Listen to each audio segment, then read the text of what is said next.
purchases is luxury retail in China versus Chinese luxury consumption. The reality is today that this huge Chinese consumption story that we all read about is mostly taking place outside of China, particularly in the area of luxury. Luxury sales in China are sort of constrained because of a luxury tax that makes it very expensive to buy the goods there. So most of the luxury sales that Chinese are making, they're making outside in places like Hong Kong and Macau.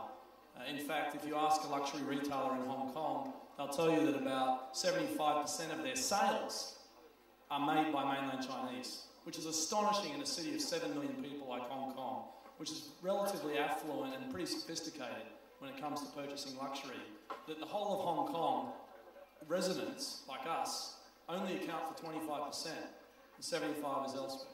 In terms of the Western versus Chinese, it's a debate that's ongoing in our industry, and people always reference how Chinese need a different design mentality, and you need to have different sort of compositions to relate to the natural behaviours of the people in that jurisdiction.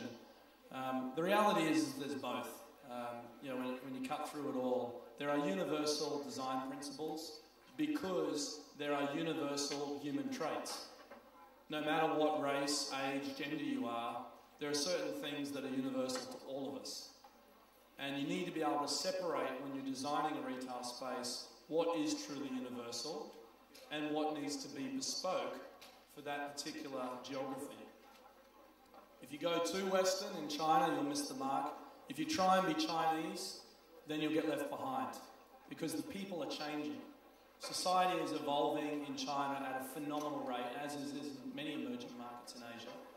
And you need to be able to create a footprint, a canvas, if you like, that isn't just one picture for 1 year, but continues to evolve and change and be able to handle this tremendous social experiment that we're seeing right in front of us.